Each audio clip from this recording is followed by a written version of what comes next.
Hello everyone, welcome to Better Minds. मेरा नाम है शुभम और आज की इस वीडियो में हम स्टार्ट करने जा रहे हैं सोल्यूशन चैप्टर का lecture number 4, solubility of a gas in a liquid. तो अभी तक जिसने भी पुराने लेक्चर्स को नहीं देखा है तो पूरी की पूरी जो सोल्यूशन चैप्टर की और जो हमारा फर्स्ट चैप्टर था सॉलिड स्टेट, उसकी पूरी की पूरी प्लेलिस्ट बन चुकी है। और जो सोल्यूशन चैप्टर है उसकी जो पिछली जो 3 वीडियोज़ है वो भी आपको वहाँ पे प्लेलिस्ट सेक्शन में वहाँ पे मिल जाएगी।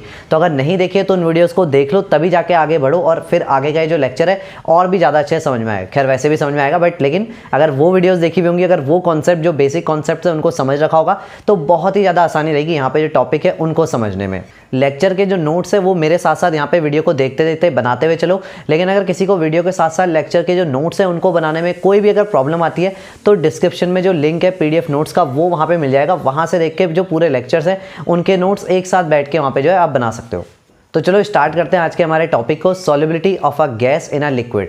तो सबसे पहले देखते हैं कि आज हम यहाँ पे देखने वाले हैं कि कोई भी जो गैस है अगर उसको एक लिक्विड में हम डिसॉल्व करते हैं तो उसकी सॉल्युबिलिटी जो है वो क्या क्या ऐसे फैक्टर हैं जिनके ऊपर वो डिपेंड करती है। ठीक है, सबसे पहले तो यहाँ पे हम क्या देखने वाले हैं, एक लिक्विड हमारे पास अवेलेबल है और उस लिक्विड के अंदर क्या है, वहाँ पे हमने गैस उसके अंदर डिसॉल्व कर रखी है। अब यहाँ पे गैस कैसे डिसॉल्व करी, ऑब्वियस ही बात है ऊपर से कोई कुछ ढक्कन या कुछ ऐसा लगा रखा होगा जिससे कि वो गैस बाहर ना निकल पाए। अगर वो मतलब ढक्कन वगैरह या किसी चीज़ को नहीं लगा रखा तो ऑब्वियसली बात है गैस कुछ टाइम बाद या किसी भी रीज़न की वजह से थोड़ी बहुत जो गैस है वो बाहर को निकल सकती है। तो यहाँ पे सबसे पहले तो जो गैस है उसको लिक्विड के अंदर हमने डिसॉल्व कर रखा है। जैसे होता है ना कि ऑक्सीजन जो होती है वो वाटर में डिसॉल्व होती है। कहते हैं कि जो एक्वेटिक जितनी भी लाइफ है, जितने भी मरीन लाइफ है, वो सबके सब क्या करते हैं, ऑक्सीजन वाटर से लेते हैं। क्योंकि ऑक्सीजन जो है एक गैस है और वो क्या हो रखी है, वाटर में डिसॉल्व हो रखी है। तो जितनी भी मछलियाँ वगैरह जो भी है वो वहाँ से ऑक्सीजन को ले लेती हैं। तो सिमिलरली यहाँ पे उसी तरीके की चीज़ें हम पढ़ने वाले हैं। गैस को लिक्विड में जब हमने डिसॉल्व कर रखा है उस टाइम पे क्या क्या होने वाला है इसको हम देखने वाले हैं। सबसे पहली बात, 2 ऐसे फैक्टर्स हैं जिनके ऊपर हमारी जो गैस की सॉल्युबिलिटी है लिक्विड के अंदर वो डिपेंड करती है। वो हमारे पास जो 2 फैक्टर हैं, एक है टेम्परेचर और एक है प्रेशर। अब जो टेम्परेचर है उसके बारे में तो हमको यहाँ पे ज़्यादा पढ़ना नहीं है, लेकिन जो प्रेशर है उसके बारे में हमको काफ़ी सारे लॉज हैं, काफ़ी सारे जो न्यूमेरिकल्स हैं वो हमको कर रहे हैं। तो ये वाला हमारे इस चैप्टर में काफ़ी इंपॉर्टेंट पार्ट है। बाकी टेम्परेचर के बारे में तो थोड़ा बहुत ही अभी स्टडी करेंगे फिलहाल के लिए। अब देखते हैं टेम्परेचर पे कैसे डिपेंड करता है गैस जो है उसकी सॉल्युबिलिटी लिक्विड के अंदर। तो the solubility of a gas in a liquid decreases as the temperature increases. अगर टेम्परेचर को बढ़ाए, फॉर एग्जांपल ये मेरे पास यहाँ पे एक लिक्विड रखा है, एक बीकर रखा है, बीकर के अंदर पानी भरा हुआ है। मान लो पानी के अंदर कोई भी जो गैस है वो डिसॉल्व हो रखी है ना। फॉर एग्जांपल कार्बन डाइऑक्साइड वहाँ पे डिसॉल्व हो रखी है, पानी के अंदर डिसॉल्व कर रखी है। अब मान लो मैं क्या करता हूँ, नीचे से हीट देता हूँ, टेम्परेचर बढ़ाता हूँ।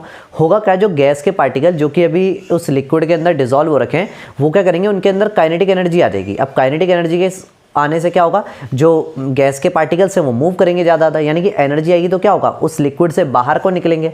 और इसकी वजह से क्या रहेगा, अगर मैं बात करूँ लिक्विड में, देखो गैस तो कहीं नहीं गई, गैस तो वहीं है। या ज़्यादा से ज़्यादा अगर जो हमारा जो भी वो बीकर या जो भी है अगर वो खुला हुआ है तो उससे क्या होगा, ज़्यादा से ज़्यादा जो गैस है वो एटमॉस्फेयर में चली जाएगी। लेकिन मैं बात कर रहा हूँ अभी इस लिक्विड की। इस लिक्विड के अंदर पहले गैस ज़्यादा डिसॉल्व थी, मैंने टेम्परेचर बढ़ाया तो कुछ जो गैस है वो निकल जाएगी। हो सकता है कुछ निकले, क्या पता पूरी निकल जाए। अगर ज़्यादा टेम्परेचर दे दिया तो पूरी गैस भी बाहर निकल सकती है। तो जो गैस उस लिक्विड के अंदर डिसॉल्व थी उसकी मैं अगर बोलूँ कि कंसंट्रेशन कह लूँ या अमाउंट जो है वो क्या हो जाएगी, यहाँ पे कम हो जाएगी। और इसी को हम क्या बोलते हैं, सॉल्युबिलिटी का कम होना। यानी कि जो यहाँ पे क्या हो जाएगा, अगर टेम्परेचर इंक्रीज करेंगे तो जो सॉल्युबिलिटी है वो क्या हो जाएगी, डिक्रीज। सॉल्युबिलिटी मैंने पिछले लेक्चर जैसे नहीं देखा, उसमें बता रखा है सॉल्युबिलिटी पूरा का पूरा, तो उसको वहाँ पे देख सकते हो। सॉल्युबिलिटी अगर शॉर्ट में बताऊँ तो सॉल्युबिलिटी क्या होता है, कितना अमाउंट किसी सॉल्यूट का प्रेजेंट है किसी एक पर्टिकुलर अमाउंट ऑफ सॉल्वेंट में एक पर्टिकुलर टेम्परेचर पे। अब नेक्स्ट हम बात करते हैं प्रेशर की, जो कि हमको पूरे के पूरे आज के इस लेक्चर में प्रेशर के बारे में पढ़ना है। अलग अलग लॉज और इसके ऊपर काफ़ी सारे न्यूमेरिकल भी करने हैं।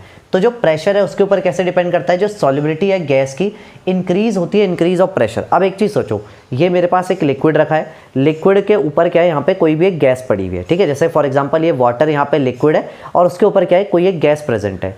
ऊपर से मैंने कोई एक पिस्टन टाइप का लगा रखा है। अब सोचो ऊपर गैस है, मैं पिस्टन को ऐसे दबा रहा हूँ तो होगा क्या, जो गैस है वो नीचे नीचे को जाएगी और गैस क्या होने लगेगी, जो मेरा नीचे, अब गैस को जब जगह ही नहीं मिल रही, पहले तो एकदम खुली खुली जगह थी गैस के लिए तो लिक्विड में नहीं जा रही थी। अब मैं प्रेशर इंक्रीज कर रहा हूँ, ऊपर से पिस्टन को ऐसे दबा रहा हूँ तो होगा क्या, जो गैस है वो लिक्विड के अंदर क्या होने लगेगी, लिक्विड के अंदर जो स्पेस खाली होगा, होता है पता है ना, लिक्विड के बीच में थोड़ा थोड़ा स्पेस खाली होता है, तो उस स्पेस के अंदर जाके भरने लगेगी। तो जैसे जैसे देख रहे हो मैं प्रेशर बढ़ा रहा हूँ, पिस्टन को नीचे नीचे दबा रहा हूँ, वैसे वैसे जो गैस है वो क्या होती जा रही है, लिक्विड के अंदर वहाँ पे डिसॉल्व होती जा रही है और और ज़्यादा, यानी कि प्रेशर बढ़ाने के साथ में सॉल्युबिलिटी क्या होती है, इंक्रीज होती है। भाई लिक्विड के अंदर जो गैस का अमाउंट था वो क्या होता जाएगा, मैं पिस्टन दबा रहा हूँ, ठीक है, तो क्या हो रहा है, लिक्विड के अंदर जो अमाउंट था वो क्या होता जा रहा है, बढ़ता जा रहा है। लिक्विड के अंदर गैस का अमाउंट बढ़ता जा रहा है, यानी कि इसको मैं क्या बोलूँगा कि सॉल्युबिलिटी जो है गैस की वो इंक्रीज हो गई। अब ये तो अभी फिलहाल के लिए था सिर्फ एक लाइन में, इसको क्वांटिटेटिवली भी रिप्रेजेंट करेंगे, काफ़ी सारी चीज़ें भी इसके बारे में देखेंगे। अब प्रेशर का क्या इफेक्ट होता है जब भी हमारी कोई गैस जो होती है वो एक लिक्विड में डिसॉल्व होती है, इसको सबसे अच्छे से जो समझाया वो समझाया यहाँ पे हमारे हेनरीज लॉ ने।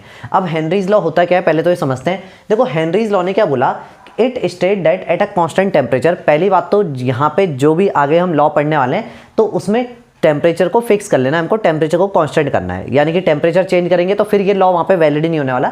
तो at a constant temperature the solubility of a gas in a liquid, जो गैस की सॉल्युबिलिटी है लिक्विड के अंदर, is directly proportional to the partial pressure of the gas present above the surface of liquid or solution। अच्छा ऐसा समझो, देखो ये क्या कह रहा है कि जैसे मेरे पास यहाँ पे अगर एक लिक्विड रखा हुआ है, ठीक है, अगर मेरे को बताना है कि यार प्रेशर का क्या इफेक्ट पड़ेगा इसके अंदर जो मैं गैस डिसॉल्व कर रहा हूँ उसके ऊपर, मतलब अगर मैं प्रेशर को बढ़ाऊंगा या घटाऊंगा तो क्या असर पड़ेगा, ठीक है। इसमें हेनरीज लॉ क्या कहता है कि देखो भाई कि यहाँ पे अगर ये हमारा लिक्विड है, लिक्विड के ऊपर थोड़ी बहुत जो गैस है मान लो वो प्रेजेंट है। अब देखो ऐसा थोड़ी होगा कि तुमने क्या करा, यहाँ पे लिक्विड लिया होगा, लिक्विड के ऊपर थोड़ी गैस डाली होगी, एकदम ढक्कन से बंद कर दिया मान लो, ठीक है। फॉर एग्जांपल ये तुमने यहाँ पे लिक्विड लिया, उसके ऊपर गैस डाली और एकदम ढक्कन से बंद कर दिया। अब भाई गैस बाहर भाग नहीं पा रही है तो गैस के ऊपर तुमने कुछ प्रेशर लगा दिया, रोक रखा है ना उसको गैस को वहाँ पे, तो गैस के ऊपर तुमने क्या करा, वहाँ पे प्रेशर लगा दिया।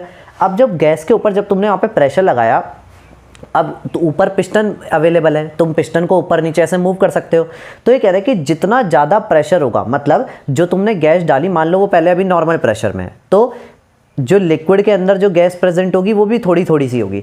अब सोचो तुम ऊपर से प्रेशर इंक्रीज कर रहे हो, ठीक है, इसको इन्होंने क्या बोला, पार्शियल प्रेशर बोला। पार्शियल प्रेशर क्यों बोला, जरूरी नहीं कि तुमने एक गैस यूज करी हो सकता है 2-3 गैस वहाँ पे हो, तो क्या हो जाएगा, एक का अलग प्रेशर, दूसरे का प्रेशर अलग होगा, तीसरे का प्रेशर अलग होगा, यानी कि पार्शियल प्रेशर आ जाएंगे। यानी कि जो भी वहाँ पे प्रेशर होगा, जितना ज़्यादा प्रेशर होगा उतना ज़्यादा क्या रहेगा, यानी कि उतनी ज़्यादा सॉल्युबिलिटी रहेगी, ठीक है। ये हमने पहले भी वही पढ़ा है, सेम हेनरी लॉ ने, बस उसको बताने का तरीका जो है वो थोड़ा सा डिफरेंट, जो लैंग्वेज है वो थोड़ी सी यहाँ पे डिफरेंट बताई, लेकिन काफ़ी अच्छे से इसको एक्सप्लेन करा, ठीक है। अगर हम इसको सम अप करें तो क्या हुआ, एक लिक्विड प्रेजेंट था यहाँ पे, लिक्विड के ऊपर जितनी गैस रहेगी तो क्या बोला, जितना ज़्यादा प्रेशर रहेगा ऊपर गैस का उतना ज़्यादा मतलब लिक्विड के अंदर गैस डिसॉल्व है। और अगर ऊपर ही प्रेशर कम है तो क्या डिसॉल्व होगी, एकदम ऊपर ही वो जो गैस के मॉलिक्यूल है ऊपर ही घूम रहे हैं, है ना, जितना ज़्यादा प्रेशर लगाया उतना अंदर जाएंगे उसके अंदर। अब हेनरीज लॉ का ही एक दूसरा फॉर्म भी है जो कि सबसे ज़्यादा फेमस है, मतलब जो ये ओरिजिनल वाला जो हमारा फॉर्म है उससे भी ज़्यादा फॉर्म जो फेमस है वो ये वाला है, क्योंकि इससे हमारा फॉर्मूला निकल के आता है, ठीक है। तो most common use form of Henry's law, सबसे ज़्यादा फेमस क्या है, the partial pressure of the gas in vapour phase, मतलब कि किसी लिक्विड के ऊपर गैस का कितना प्रेशर है ये किस बात पे डिपेंड करेगा, ये डायरेक्टली प्रोपोर्शनल होगा कि गैस के जो हमारा वहाँ पे जो सोल्यूशन प्रेजेंट है उस सोल्यूशन में गैस का मोल फ्रैक्शन कितना है। अगर मान लो जो लिक्विड है उसमें गैस बहुत सारी डिसॉल्व है तो इसका मतलब हम समझ जाएंगे कि उसका जो प्रेशर रहेगा ऊपर वो भी क्या रहेगा, उतना ज़्यादा ही रहेगा, क्योंकि इसका मतलब इतनी ज़्यादा गैस वहाँ पे प्रेजेंट है। मान लो ये हमारे पास लिक्विड है, लिक्विड के अंदर गैस डिसॉल्व है, गैस का मोल फ्रैक्शन है ज़्यादा, तो मतलब गैस का पार्शियल प्रेशर भी क्या होगा, ज़्यादा होगा। अगर गैस का मोल फ्रैक्शन ही कम है, मोल फ्रैक्शन मतलब कितना अमाउंट प्रेजेंट है उस लिक्विड के अंदर, अगर गैस का वही कम है, अमाउंट ही कम है, तो ऊपर प्रेशर भी क्या रहेगा, हमारा कम हो जाएगा। तो ये चीज हमको इसने बताई, यानी कि जो प्रेशर है, ठीक है, वो डायरेक्टली प्रोपोर्शनल है x of gas in liquid. Mole fraction किसका है, ये देखो मोल फ्रैक्शन, ये बहुत इंपॉर्टेंट, ये वो वाला मोल फ्रैक्शन है उस वाले, देखो गैस दो जगह है, गैस लिक्विड के अंदर भी है, लिक्विड के अंदर भी घुली हुई है, और थोड़ी गैस ऊपर भी रहेगी जो लिक्विड में नहीं घुली हुई, वेपर की फॉर्म में है जो। तो ये मोल फ्रैक्शन कौन सी गैस का है, गैस इन लिक्विड, उस वाली गैस का जो लिक्विड में डिसॉल्व हो रखी है। तो जितनी ज़्यादा गैस जो है वो डिसॉल्व होगी लिक्विड में उतना ज़्यादा यहाँ पे क्या रहेगा, इसका प्रेशर रहेगा। अब नेक्स्ट आगे देखते हैं, तो pressure, partial pressure of the gas is directly proportional to mole fraction of gas in liquid. उसके बाद डायरेक्टली प्रोपोर्शनल का साइन हमने हटाया तो यहाँ पे इक्वल का साइन आएगा और एक कांस्टेंट आता है। जब भी ये पता ही है, जब भी हम डायरेक्टली प्रोपोर्शनल का साइन हटाते हैं तो एक कांस्टेंट आता है। अब यहाँ पे जो कांस्टेंट है उसका हमारा नाम क्या है, उसको हम बोलते हैं हेनरीज कांस्टेंट, यानी कि KH, जिसको हम बोलते हैं हेनरीज कांस्टेंट। अब ये जो हेनरीज कांस्टेंट होता है KH will have same unit as that of P। अब एक चीज़ देखो, मोल फ्रैक्शन की तो कोई यूनिट होती नहीं है, ये तो यूनिटलेस है, है ना। अब KH जो है हमारा यानी कि हेनरीज कांस्टेंट और जो प्रेशर यानी कि उन दोनों की यूनिट सेम होने वाली है, तो KH की यूनिट वही होती है जो प्रेशर की यूनिट होती है। क्या क्या हो सकती है, प्रेशर की यूनिट बार हो सकती है, ATM हो सकती है, पास्कल हो सकती है, तो वैसे ही KH की भी वही यूनिट हो सकती है। जो यूनिट इसकी होगी वही यूनिट क्या रहेगी हमारी, इसकी भी रहेगी। अब देखते हैं, ये तो हमने पढ़ा नॉर्मल कि कैसे हेनरीज लॉ जो है वो यहाँ पे किस तरीके से चीज़ों को बता रहा है। अब इसका थोड़ा सा ग्राफ वगैरह और बाकी चीज़ों को नेक्स्ट स्लाइड में देखते हैं। अब हेनरीज लॉ को पढ़ने के बाद हमने यहाँ पे एक चीज़ ऑब्जर्व करी कि अलग अलग गैसेस के लिए जो KH की जो वैल्यू थी, जो हेनरीज कांस्टेंट की वैल्यू थी, वो अलग अलग गैसेस के लिए अगर मैं उनका प्रेशर सेम भी रखूं, है ना, प्रेशर अगर मैं सेम भी रख रहा हूं तो भी अलग अलग गैसेस के लिए जो वैल्यू है KH की वो अलग अलग आ रही है। तो इस बात से हमको ये पता चला कि जो KH है वो क्या है, function of the nature of the gas and the solvent, यानी कि जो KH की वैल्यू है वो प्रेशर पे डिपेंड नहीं करती, वो डिपेंड करता है कि कौन सी गैस है और कौन सी गैस कौन से सॉल्वेंट में है। अच्छा, अगर एक ही गैस है वो एक बार किसी एक पर्टिकुलर वाटर में डिसॉल्व है और वही गैस अगर मान लो एक दूसरा सॉल्वेंट है, बेंजीन है, उसमें डिसॉल्व है, तो भी उनके जो KH की वैल्यू है वो डिफरेंट आएगी। भले ये नहीं बोल सकते कि भाई नहीं गैसेस तो सेम थी, है ना, प्रेशर सेम रख लो, लेकिन अगर तुमने सॉल्वेंट भी चेंज कर दिया तो भी क्या रहेगा, जो KH की वैल्यू डिफरेंट आएगी। यानी कि KH की वैल्यू दो चीज़ पर डिपेंड करती है, एक तो तुम्हारी गैस कौन से डिसॉल्व हो रखी है, प्लस दूसरी चीज़ किस चीज़ में वो गैस डिसॉल्व हो रखी है, यानी कि सॉल्वेंट पे भी उसका फर्क पड़ता है। ठीक है, सॉल्वेंट से भी इसको फर्क पड़ता है। ठीक है, अब यहाँ पे हमें ग्राफ प्लॉट करते हैं जहाँ पे कि मैंने यहाँ पे y एक्सिस में लिया है प्रेशर ऑफ HCl को, ठीक है, और यहाँ पे जो हमारा x एक्सिस है उसमें हमने लिया यहाँ पे HCl इन साइक्लोहेक्सेन, इसके मोल फ्रैक्शन को, HCl को साइक्लोहेक्सेन मेरा सॉल्वेंट है उसमें डिसॉल्व कर रखा है, तो यहाँ पे मोल फ्रैक्शन ले लिया और यहाँ पे प्रेशर लिया। तो प्रेशर और मोल फ्रैक्शन का एक ग्राफ बनाते हैं। अच्छा, फॉर्मूला बता दूं पहले ग्राफ मैंने कैसे बनाया। तो फॉर्मूला अभी जो हमने देखा था यहाँ पे P = KHX, ये हमारे पास फॉर्मूला है। ठीक है, तो इसको y एक्सिस में रखा और x को हमने क्या रखा, x को हमने रखा x एक्सिस में। x को इसलिए x एक्सिस में नहीं रखा कि ये x है तो x एक्सिस में नहीं, x का मतलब होता है मोल फ्रैक्शन। ठीक है, उसको ये इक्वेशन ऐसे होती है ना, equation of a line y = mx + c, तो यहाँ पे प्लस c तो कुछ है नहीं, तो ये तो कट गया स्लोप, सॉरी क्योंकि c मतलब कि इंटरसेप्ट मतलब कि कहाँ पे ये y एक्सिस को कट कर रहा होगा, क्योंकि ये y इंटरसेप्ट है, y की इक्वेशन है क्योंकि, तो यहाँ पे y इंटरसेप्ट जो है वो कुछ भी नहीं है, मतलब जीरो। तो देखो मेरा जो स्टार्ट है वो y जीरो से, मतलब y को ये जीरो पे काट रहा है, तो यानी कि जीरो से मेरा ग्राफ स्टार्ट है, क्योंकि इंटरसेप्ट तो मेरे पास है ही नहीं। तो बचा क्या, y = mx, m होता है स्लोप, तो m यहाँ पे करस्पॉन्ड करता है, ग्राफ मैंने जब y और x का बनाया तो ऑब्वियसली बात है m मेरे को करस्पॉन्ड करता है KH को, m होता है स्लोप ऑफ द ग्राफ। अब जब मैंने प्लॉट किया तो क्या करा, अलग अलग वैल्यूज़ पे अलग अलग मोल फ्रैक्शन निकाला। मतलब मैंने क्या करा, पहले एक पर्टिकुलर प्रेशर रखा, ठीक है, एक पर्टिकुलर प्रेशर लगाया, मैंने चेक करा कि यहाँ पे मोल फ्रैक्शन अभी HCl का साइक्लोहेक्सेन में जो डिसॉल्व रखा है उसका कितना है, उसकी वैल्यू नोट करी, ठीक है। फिर प्रेशर चेंज करा, फिर उस प्रेशर पे नया जो प्रेशर मैंने लगाया उस प्रेशर पे कितना मोल फ्रैक्शन है वो नोट करा। ऐसे करते करते मैंने बहुत सारी वैल्यूज़ को, पहले मैंने ये डॉट डॉट डॉट जो पॉइंट है वो मारे, उसके बाद उन डॉटेड लाइन को ज्वाइन करा, तो मैंने देखा ये तो एक स्ट्रेट लाइन बन गई, है ना। तब उसके बाद, अच्छा इसको देखकर ये नहीं बना रहे, यहाँ पे ये एक्सपेरिमेंट से ग्राफ बनाया, एक्सपेरिमेंट के बाद मैंने यहाँ पे करा कि हाँ यार बात तो सही है, इक्वेशन ऑफ अ लाइन तो थी, पहले ही समझ जाना चाहिए था, ये चीज़ हो रही है। अच्छा, अब इसका जो स्लोप है, स्लोप किसी भी ग्राफ का आता है, स्लोप को डिनोट करते हैं m से, ये m मतलब कि स्लोप होता है, स्लोप का फॉर्मूला होता है tan थीटा। अब कई बार इसमें कंफ्यूजन होता है कि कौन सा एंगल है, भाई थीटा तो एंगल तो यहाँ पे भी हो सकता है, एंगल तो यहाँ पे भी हो सकता है, तो ये बात हमेशा याद रखना, positive direction of x axis, positive direction of x axis के साथ जो एंगल होता है वो वाले एंगल को लिया जाता है। फॉर एग्जांपल अगर यहाँ पे मैं एक ग्राफ बना दूँ और इस तरीके से अगर फॉर एग्जांपल कोई एक लाइन इस तरीके से आ रही है, तो और तुमको अगर मान लो वहाँ पे एंगल ये वाला दिया है, तो ये वाला एंगल नहीं लेना, मान लो ये वाला एंगल दिया है तुमको 60 डिग्री, तो ऐसा नहीं कि 60 डिग्री tan 60 लगा दिया, नहीं, positive direction of x axis के साथ कितना एंगल है, ये 60 है तो ऑब्वियसली बात है 120 होगा, क्योंकि पूरा एंगल 180 होता है। तो ये मैंने स्लोप का भी बता दिया कि स्लोप किस तरीके से निकाला जाता है। उसके बाद तो स्लोप = tan थीटा, यानी कि ये वाला एंगल तो नहीं लेना है, ये वाला एंगल लेना है जितना भी होगा। कई बार ऐसा भी होता है, एंगल दे देंगे, बताओ हेनरीज कांस्टेंट की वैल्यू बताओ, तो ये पता होना चाहिए कि इस ग्राफ का जो स्लोप है वो हमें क्या देता है, हेनरीज कांस्टेंट देता है। एक चीज़ सोचो, tan थीटा हमको क्या दे रहा है, tan थीटा क्या होता है, परपेंडिकुलर अपॉन बेस। अगर एंगल ये है, इसका परपेंडिकुलर यहाँ यानी कि ये और ये सेम ही होगा, तो यानी कि परपेंडिकुलर मतलब ये प्रेशर, बेस क्या है इस एंगल के हिसाब से, बेस ट्रिग्नोमेट्री याद होगी, बेस ये वाला, तो बेस क्या है, मोल फ्रैक्शन, तो यानी कि tan थीटा ऐसे भी निकाल सकता हूँ मैं। और मेरे को अभी याद आया, अरे P इज इक्वल टू के एच एक्स में अगर मैं x को यहाँ भेजूँ तो P अपॉन एक्स तो के एच होता है ना। तो यानी कि जो स्लोप है मेरा किसका, slope of pressure versus mole fraction का जो ग्राफ होता है वो हमको क्या देता है, हेनरीज कांस्टेंट देता है। तो ये चीज़ें कई बार पूछी जा सकती है। एंगल दिया रहेगा, बोलेंगे बताओ हेनरीज कांस्टेंट की वैल्यू बताओ, तो वहाँ पे कंफ्यूज नहीं होना कि है एंगल से हेनरीज कांस्टेंट की कैसे वैल्यू निकाल लें। एंगल से स्लोप निकलेगा और वही जो स्लोप होता है, स्लोप इस ग्राफ का स्लोप ही हेनरीज कांस्टेंट होता है। क्लियर, तो ये चीज़ यहाँ पे क्लियर हो गई। अब चलते हैं नेक्स्ट पॉइंट पे कि ग्राफ से मुझे क्या पता लगा, ग्राफ कह लो या ये जो इक्वेशन है इससे मुझे क्या चीज़ पता लगी। तो P इज इक्वल टू के एच एक्स जो मेरे पास इक्वेशन है ये मेरे को शो करता है कि हायर द वैल्यू ऑफ के एच, कि भाई देखो मैंने क्या बोला था, अलग अलग गैसेस का जो के एच है वो क्या रहेगा, अलग अलग रहेगा।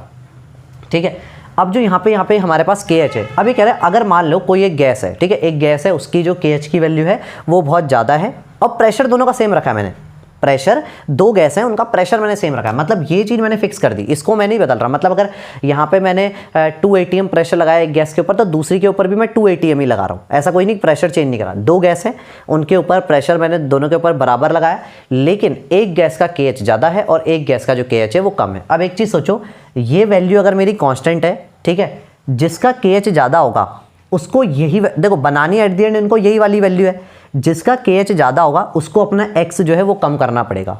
एट द एंड पहुंचना तो सेम प्रेशर पे है ना दोनों को, जिसका के एच कम होगा उसको अपना एक्स बढ़ाना पड़ेगा, और एक्स बढ़ाना मतलब अच्छी बात है, मतलब सॉल्युबिलिटी बढ़ा रहा हूं मैं, यानी कि जिसका के एच ज़्यादा होता है उसका एक्स कम होता है, मतलब मोल फ्रैक्शन कम होता है। तो जिसका के एच ज़्यादा होगा, हायर द वैल्यू ऑफ के एच एक पर्टिकुलर प्रेशर पे, अगर जितनी ज़्यादा के एच की वैल्यू होगी lower is the solubility, solubility क्या होगी उतनी कम होगी। सॉल्युबिलिटी मतलब कि मोल फ्रैक्शन उतना कम होगा, और वही मोल फ्रैक्शन तो सॉल्युबिलिटी है वहाँ पे of the gas in the liquid. तो ये चीज़ बता दी, क्लियर है। चलो अब नेक्स्ट आता है the solubility of a gas increases. ये थोड़ा सा टेम्परेचर के बारे में जो हमने पहले भी पढ़ा है, बस यहाँ पे एक एग्जांपल भी आ जाएगा। जो सॉल्युबिलिटी है गैस की increase with decrease of pressure, sorry temperature, temperature कम करते हैं तो सॉल्युबिलिटी बढ़ती है। स्टार्टिंग में बताया था कि मैंने बस उल्टे फॉर्म में बताया था कि टेम्परेचर बढ़ाते हैं तो सॉल्युबिलिटी घटती है, क्योंकि गैस के पार्टिकल उड़ उड़ के बाहर भाग रहे होते हैं। लेकिन टेम्परेचर कम करूंगा तो गैस के पार्टिकल एकदम शांति से अंदर जो लिक्विड है उसके अंदर प्रेजेंट रहेंगे। It is due to this reason the aquatic, अब यहाँ पे एक एग्जांपल दिया कि देखो इसका सबसे बेस्ट एग्जांपल हमारे नेचर में है कि जो एक्वेटिक स्पीशीज़ होती है तो वो क्या करती है, एक्वेटिक स्पीशीज़ क्या करती है, वो गर्म पानी में रहना पसंद नहीं करती, वो ठंडे पानी में रहना पसंद करती है। तो देखा होगा नदी वगैरह जहाँ भी मछलियाँ वगैरह ये सब होते हैं एक्वेटिक लाइफ, वहाँ का पानी ठंडा है। तो देख लो नेचर ने चीज़ों को एडजस्ट कैसे कर रखा है, पानी ठंडा है और उसी ठंडे पानी में जो एक्वेटिक लाइफ है वो भी है, कभी गर्म पानी में नहीं होगा, ठीक है, वरना पता लगे उबल गई मछली, ठीक है। तो ये चीज़ है, ऐसा क्यों होता है, क्योंकि देखो जो ठंडा पानी रहेगा उसमें यानी कि ठंडा पानी मतलब टेम्परेचर कम, सॉल्युबिलिटी ज़्यादा, यानी कि ज़्यादा ऑक्सीजन जो गैस है वो सॉल्युबल रहेगी उस पानी में, ठंडे पानी में। तो मछलियाँ वगैरह जो भी एक्वेटिक लाइफ है वो अच्छे से ऑक्सीजन ले पाएंगे। जहाँ पे पानी गर्म होगा तो वहाँ पे ऑक्सीजन की कमी होगी, दम घुट के मछली की, ठीक है, डेथ हो जाएगी, ठीक है। तो ये चीज़ है, तो इस तरीके से यहाँ पे हुआ। अभी आगे इसके ऊपर एक पहले न्यूमेरिकल कर रहे थे और उसके बाद एप्लीकेशन पढ़ेंगे हेनरीज लॉ के। हेनरीज लॉ के ऊपर यहाँ पे हम अब एक न्यूमेरिकल देखने वाले हैं। अब ये जो न्यूमेरिकल है इसमें मैं 2-3 कॉन्सेप्ट को क्लियर करूँगा, बाकी जितने भी क्वेश्चंस होंगे जो कि हेनरीज कांस्टेंट के ऊपर या हेनरीज लॉ के ऊपर जो अगर बन रहे होंगे उनमें ज़्यादातर यही वाला जो हम क्वेश्चन करने वाले हैं इसी के आसपास के कॉन्सेप्ट रहेंगे। अगर ये वाला क्वेश्चन हमने कर लिया, 2-3 कॉन्सेप्ट यहाँ पे जो इस क्वेश्चन में लगने वाले अगर उनको क्लियर कर लिया तो इसके अलावा जितने भी बुक में क्वेश्चन रहते हैं इन्हीं के कॉन्सेप्ट के आसपास घूमते रहते हैं, ठीक है। अलग अलग क्वेश्चन में वैल्यूज अलग अलग रहती है, कॉन्सेप्ट लेकिन यहीं पे कवर हो जाएगा। तो चलो करते हैं इसे एक क्वेश्चन को, और इसी एक क्वेश्चन में ऑलमोस्ट सारे के सारे जो कॉन्सेप्ट है उनको यहाँ पे क्लियर कर लेंगे। तो सबसे पहले जो क्वेश्चन में हमको बोल रहा है कि हेनरीज कांस्टेंट की वैल्यू नाइट्रोजन गैस के लिए अगर बात करें तो 1 × 10⁵ ATM उसकी वैल्यू दी है। कितने टेम्परेचर पे, 298 केल्विन टेम्परेचर पे। टेम्परेचर का वैसे ऐसे कुछ खास काम नहीं पड़ता, टेम्परेचर ये फिक्स ही रखेंगे क्योंकि हमने ऐसा कोई फॉर्मूला तो पढ़ा है नहीं कि जिसमें कि अगर टेम्परेचर चेंज हो जाए तो मुझे कुछ और करना हो, तो ऐसा तो कुछ पढ़ा ही नहीं है, तो वो फिक्स रहेगा। The mole fraction of N2 in air, अगर नाइट्रोजन की बात करें तो एयर में 78 to 80% जो है नाइट्रोजन प्रेजेंट होती है। अब उसमें से तो इन्होंने इसीलिए देखो 80% के अराउंड है ना, तो 0.8 दे रखा है। अब वो 0.78 इतना करते तो बड़ा वो रहता, अजीब सा नंबर आता, तो 0.8 दे दिया, 80% मान के चल रहे rough figure. The number of moles of nitrogen from air that dissolve in 10 mole of water. अब ये कह रहे हैं नाइट्रोजन, अगर मान लो यहाँ पे एयर प्रेजेंट है, ये मैंने 10 मोल्स पानी रखा है, ठीक है, 10 मोल्स यहाँ पे अपना एक बर्तन है उसमें पानी रखा है। ये कह रहे हैं अगर हम 5 ATM प्रेशर लगाएं किसके ऊपर, नाइट्रोजन के ऊपर अकेले थोड़ी लगा लेंगे, हम तो एयर के ऊपर लगा सकते हैं प्रेशर। भाई पूरी मेरे पास आसपास एयर है, इसमें 5 atm का प्रेशर लगाऊंगा, नीचे 10 मोल वाटर रखा हुआ है, एयर के ऊपर 5 atm का प्रेशर लगाया। तो इन्होंने बोला 5 atm का प्रेशर जब एयर के ऊपर लगाया तो बताओ कितने मोल्स नाइट्रोजन के पानी के अंदर डिजॉल्व हो जाएंगे। अब ऑब्वियस ही बात है, जब मैं 5 atm का प्रेशर लगाऊंगा तो नाइट्रोजन के अलावा और भी बहुत सारी गैसेज हैं, ऑक्सीजन, कार्बन डाइऑक्साइड, ये सारी गैसेज है, ये भी पानी में डिजॉल्व होंगी। लेकिन मुझे इनके बारे में नहीं बताना, मुझे सिर्फ क्या पूछा है, कितना नाइट्रोजन डिजॉल्व होगा पानी के अंदर। मतलब कि जो एयर है उसमें प्रेशर सबके, मतलब अगर टोटल प्रेशर की मैं बात करूं, टोटल प्रेशर सबके प्रेशर को मिला के बनेगा। Pressure of nitrogen, pressure of oxygen, carbon dioxide, जितनी भी छोटी मोटी जो भी थोड़ी बहुत गैसेज हैं, सबको मिला के टोटल प्रेशर बनता है। लेकिन मुझे प्रेशर किसका चाहिए फिलहाल के लिए? फिलहाल मुझे चाहिए सिर्फ नाइट्रोजन का प्रेशर। अब जब टोटल प्रेशर से किसी एक चीज़ का प्रेशर निकालने की बात होती है तो एक लॉ पढ़ा होगा जिसको हम बोलते हैं Dalton's law of partial pressure, कि किसी चीज़ का पार्शियल प्रेशर कैसे निकालें। तो उसी को देखते हैं चलो। तो Dalton's law of partial pressure इसके लिए आना चाहिए। मुझे पता है इस वाले चैप्टर में अभी हमने Dalton's law of partial pressure नहीं पढ़ा है, लेकिन इस क्वेश्चन में Dalton's law of partial pressure भी यूज़ हो रहा है यहाँ पे, तो ये आना चाहिए। तो बता देते हैं यहाँ पे आना क्या चाहिए, थोड़ा सा ये देखो, प्रेशर ऑफ N2, मुझे निकालना है प्रेशर ऑफ N2। मतलब एक्चुअल में ये क्या होता है, पार्शियल प्रेशर है, क्योंकि वहाँ पे जो प्रेशर है वो बहुत सारी गैसेस की वजह से है। तो मुझे ये जो प्रेशर है क्या है, पार्शियल प्रेशर ऑफ नाइट्रोजन। ऐसे ही सबका पार्शियल देखो, नाइट्रोजन का पार्शियल, ऑक्सीजन का पार्शियल, कार्बन डाइऑक्साइड का पार्शियल, जितनी भी गैसेज है सबका पार्शियल मिलाकर ही तो क्या बन रहा है, टोटल प्रेशर बन रहा है। तो partial pressure of nitrogen is equal to P total pressure multiply by mole fraction, ठीक है, यानी कि मोल फ्रैक्शन ऑफ नाइट्रोजन के मोल फ्रैक्शन से जब मल्टीप्लाई करेंगे। अब टोटल प्रेशर की अगर मैं बात करूं, जो मैं लगा रहा हूं वहां पे, वो कितना है, 5 atm प्रेशर में लगाऊंगा, ये मेरे हाथ में इसको, ठीक है। तो टोटल प्रेशर कितना है, 5 atm है, multiply mole fraction of nitrogen.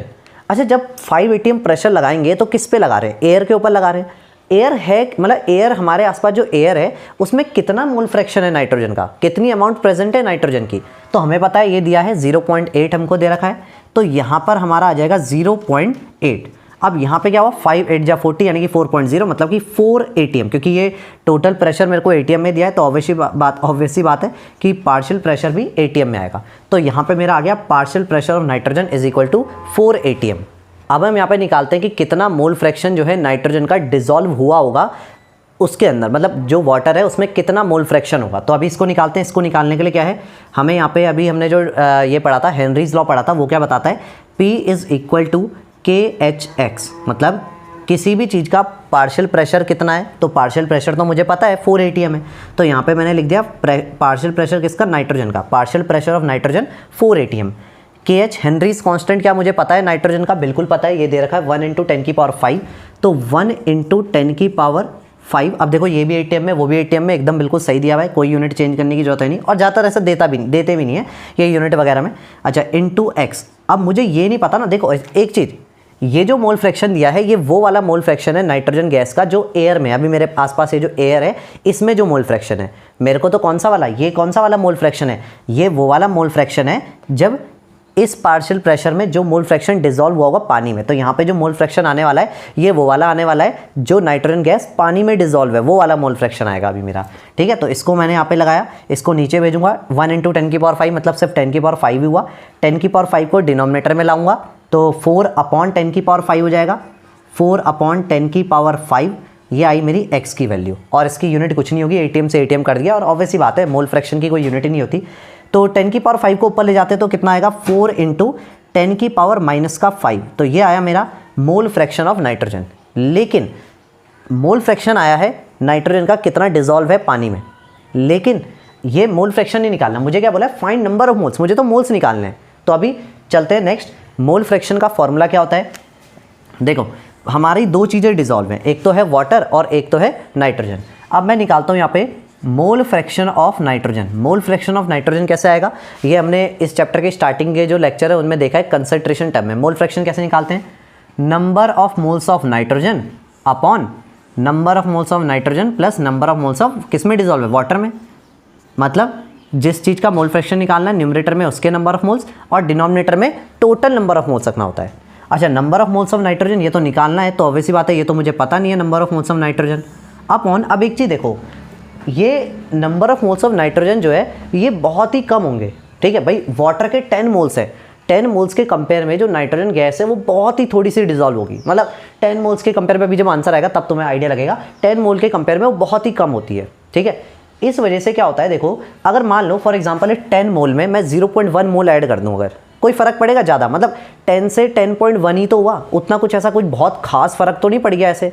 तो इसीलिए क्या होता है, जब भी कोई बहुत छोटी वैल्यू किसी बहुत बड़ी वैल्यू में, ये बहुत बड़ी वैल्यू 10 मोल ऑफ वाटर, इतनी बड़ी वैल्यू में अगर कोई छोटी सी वैल्यू ऐड होती है तो उसको ऐड करो ना करो बोलते हैं ना, अरे क्या ही फर्क पड़ रहा है, मतलब इतना, मतलब वही बात है। अगर किसी को हमने किसी ने हमारे 1 लाख रुपए देने हैं, अब वो अगले दिन आया उसने बोला भाई 1 लाख रुपए तो नहीं है, 99,999 रुपए है मेरे पास, तो तुम ये थोड़ी बोलोगे नहीं यार ऐसे कैसे भाई उसने मेरे 1 रुपये नहीं दिया, ऐसा तो नहीं बोलोगे ना उसको। अरे 99,999 में अब लाखों की बात में कहाँ 1 रुपये की बात ही कहाँ आ रही है, मतलब ऐसा तो वो कोई बात नहीं हुई मतलब। तो सिमिलरली ये भी चीज़ है, इतनी बड़ी अमाउंट के सामने इतनी छोटी अमाउंट अगर ऐड करे ना करे क्या ही फर्क पड़ता है। ठीक है, अब देखो वैसे अगर एक्चुअली देखा जाए फर्क पड़ता है भाई, साइंटिस्ट लोग जो होंगे वो तो इतनी छोटी छोटी बारीक जो चीज़ें हैं उनको भी कंसिडर करते हैं, बट अभी हम यहाँ पे न्यूमेरिकल सॉल्व कर रहे हैं, क्वेश्चन सॉल्व कर रहे हैं, तो हम इसको नेगलेक्ट कर लेते हैं, घुमा फिरा के बात ये है। तो यहाँ पे क्या होगा, मैं नीचे इसको नेगलेक्ट कर लूँगा, सिर्फ क्या लिखूंगा, number of moles of H2O। ठीक है, अच्छा मोल फ्रैक्शन ऑफ N2 की वैल्यू मुझे पता है, अभी निकाली थी 4 × 10⁻⁵, तो इसकी जिस चीज़ की वैल्यू पता है भाई उस चीज़ की वैल्यू पुट करो, ये हो गया। यहाँ पे इसका रीज़न अगर बता देना, सिंस क्यों मैंने ऐसा करा, इसको क्यों हटाया, कि number of moles of N2 is much much less than number of moles of H2। Nitrogen के नंबर ऑफ मोल्स वाटर के नंबर ऑफ मोल्स से बहुत ही ज़्यादा कम है, कोई फ़र्क नहीं पड़ रहा ऐड करो नहीं करो। अच्छा, number of moles of water मेरे को निकालना है, तो वाटर के नंबर ऑफ मोल्स निकालते हैं, ऊपर तो N ऑफ N2 ही रहेगा, number of moles of nitrogen. Number of moles किसी चीज़ के कैसे निकालते हैं, given mass upon molar mass. ठीक है, तो भाई गिवन मास कितना, ये हमको कितना, अच्छा पहली बात ये given mass upon molar mass करना ही नहीं, ये तो तब करना होता ना अगर गिवन मास वगैरह ये सब दिया होता है। डायरेक्टली दिया मुझे 10 मोल्स, वाटर के मोल्स डायरेक्टली दिए हैं तो डायरेक्ली 10 लिख लेता हूँ। मुझे तो लगा यहाँ पे गिवन मास और मोलर मास दिया होगा, थोड़ा और करना पड़ेगा, नहीं वो डायरेक्टली वैल्यू दिया है, मोल्स में ही वैल्यू दिया है, कोई दिक्कत नहीं। 4 × 10⁻⁵, 10 को यहाँ मल्टीप्लाई कराया तो 10⁻⁵ प्लस 1 ऐड हो जाएगी, यानी कि 4 × 10⁻⁴ number of moles of N2। इतने मोल्स हमारे क्या है, नाइट्रोजन के डिसॉल्व हो रखे हैं यहाँ पे जो वाटर है उसके अंदर। अब देखो यहाँ पे ये जो क्वेश्चन था कितना इजी, मतलब सिंपल सा क्वेश्चन था। शुरू में पहले हमने डेल्टन्स लॉ लगाया, फिर ये पार्शियल प्रेशर से उसका कितना मोल फ्रैक्शन डिसॉल्व होगा वो लगाया, फिर नंबर ऑफ मोल्स निकालने का फॉर्मूला लगाया। अब एक इंटरेस्टिंग बात बताऊँ इस क्वेश्चन के बारे में, ये तुम्हारा IIT 2009 में आया हुआ क्वेश्चन है। हाँ, ये IIT का क्वेश्चन कर लिया भाई तुमने। यहाँ पे ये क्या है, IIT 2009 में आ रखा है ये क्वेश्चन, वहाँ पे आ रखा है ये क्वेश्चन, तो इसका सही आंसर ये हो जाएगा हमारा। अब अगर पहले क्यों नहीं बताया, अगर मैं पहले ही बताता तो पहले से ही हो जाता कि अरे यार IIT का क्वेश्चन है बड़ा हार्ड होगा, पर देखो इतना कुछ नहीं है, डेल्टन्स लॉ लगाया, थोड़ा सा ये मोल फ्रैक्शन वगैरह का कॉन्सेप्ट लगाया, आ गया खत्म आंसर। अब हम यहाँ पे देखने वाले हैं हेनरीज लॉ के एप्लीकेशंस। अब एप्लीकेशंस कह लो या ये कह लो कि ऐसे कुछ कॉन्सेप्ट जहाँ पे कि हेनरीज लॉ को लगा के हम वो जो फिनोमिना है उसको समझ सकते हैं, दोनों में से कुछ भी कह लो एक ही बात है। ठीक है, दोनों चीज़ हम यहाँ पे पढ़ने वाले हैं। सबसे पहला जो पॉइंट है, to increase solubility of carbon dioxide in soft drink. अब एक चीज़ समझो, सॉफ्ट ड्रिंक का मतलब हमारी जो कोल्ड ड्रिंक वगैरह जो पीते हैं या सोडा वाटर कह लो, जो भी कह लो। अब तुमने देखा होगा काफ़ी मतलब उसमें मतलब टेस्ट वगैरह बिल्कुल बढ़िया सा आता है। अब होता क्या है, जैसे देखो सिर्फ टेस्ट ही बढ़िया होता है, बढ़िया होती नहीं है एक्चुअल में। ठीक है, देखो तो होता क्या है वहाँ पे, जैसे मान लो कोल्ड ड्रिंक होती है तो उसके अंदर जो एक्चुअल जो तुम्हें टेस्ट आ रहा है, जिसका तुम्हें फील आ रहा है, वो जो एकदम फिजी सा जो फील आ रहा है, वो फील आता है तुम्हारे किसका, कार्बन डाइऑक्साइड का।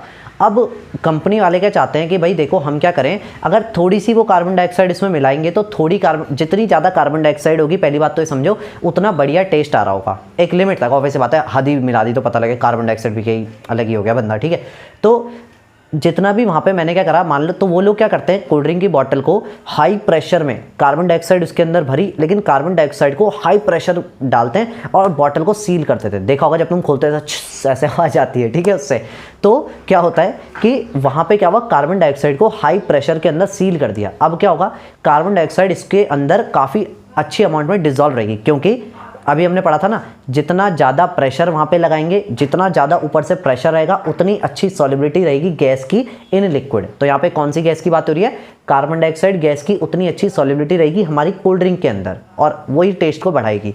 अब क्या हुआ, तो उसी से क्या होता है, जब हम कोल्ड ड्रिंक पी रहे हैं, हमने बॉटल को खोला, तो अब ऐसा नहीं होता कि एकदम से कार्बन डाइऑक्साइड निकल जाएगी। ठीक है, टाइम लेगी वो निकलने में। तो स्टार्टिंग में जब हम पीते हैं तो देखा होगा बिल्कुल बढ़िया टेस्ट आता है, अब लेकिन होता नहीं कि मम्मी लोग जैसे कोई रिलेटिव्स वगैरह है, अभी थोड़ी सी बेटा अभी थोड़ी सी पीनी है, 2 लीटर की बोतल है, आधी बाद में पियेंगे हम इसको, ठीक है। होता क्या है, मम्मी ने वो फ्रिज में छुपा के रख दी, ठीक है, ठीक है, फ्रिज में मम्मी ने छुपा के रख दी बॉटल।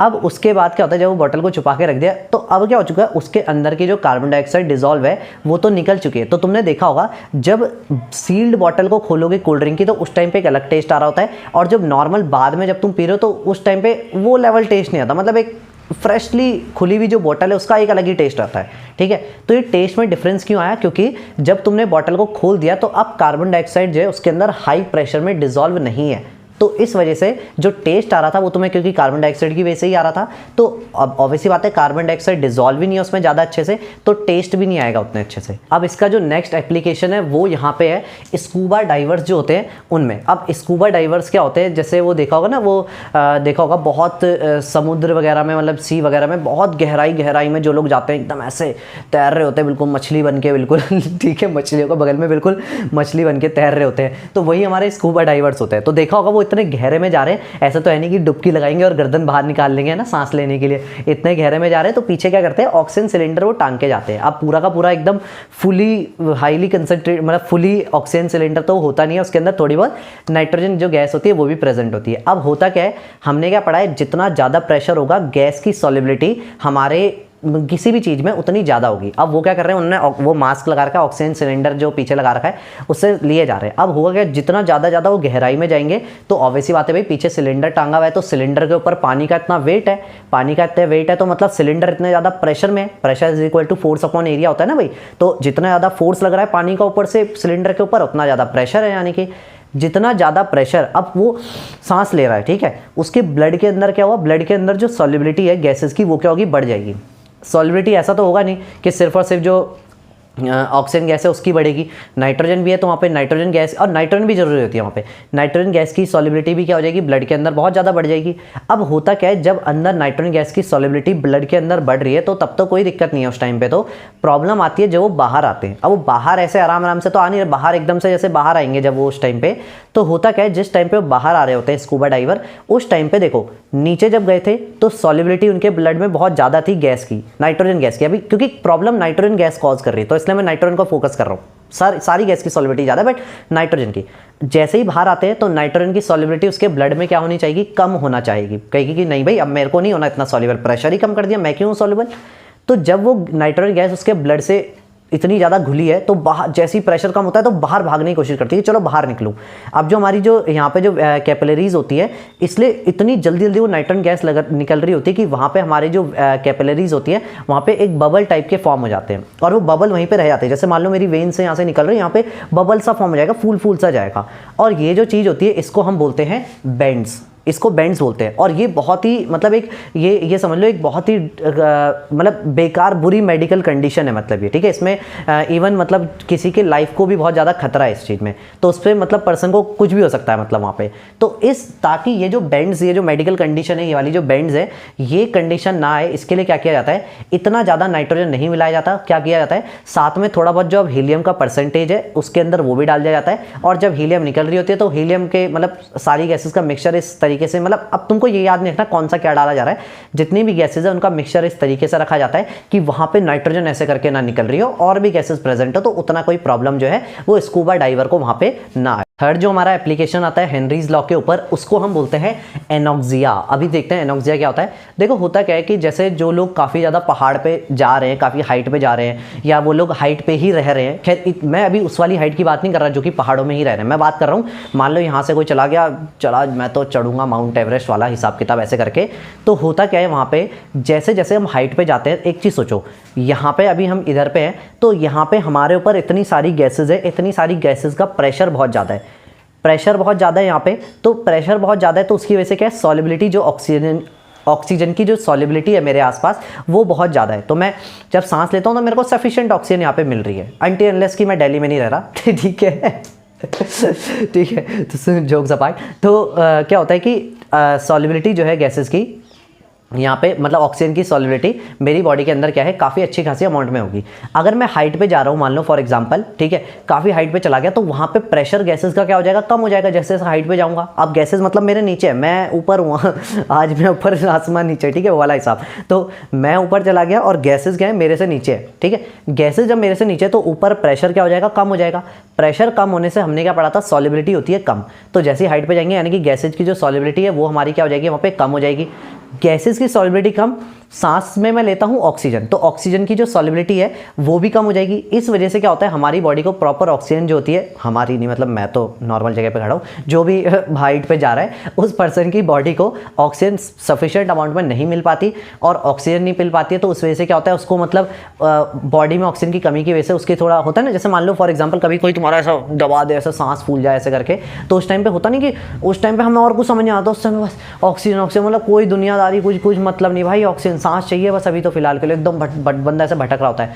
तो इतना ज़्यादा तो नहीं, क्योंकि उसमें तो इतना भी नहीं होता, बट लेकिन एक बंदे की जो कॉन्शियसनेस होती है, मतलब सोचने समझने की जो शक्ति है वो थोड़ी सी कम हो जाती है, मतलब वो ढंग से सोच नहीं पाता, होता है ना जब हम कभी थकान लगते हैं, तो मेरे को समझ नहीं आ रहा किसने क्या बोला ऐसे करके, तो उस टाइप की जो कंडीशन है वो वहाँ पे डेवलप हो जाती है। और यही जो कंडीशन है इसको हम क्या बोलते हैं, यही मेडिकल कंडीशन को हम कहते हैं एनॉक्सिया। तो ये चीज़ वहाँ पे जो प्रॉब्लम है उनको यहाँ पे फेस करनी पड़ती है। और वैसी बात है, सबको पता है कि एनॉक्सिया जैसी कोई चीज़ होती है, तो उसके फिर उस तरीके से जो सोल्यूशन है वो निकाल के चलते हैं, वो हमको नहीं पढ़ने।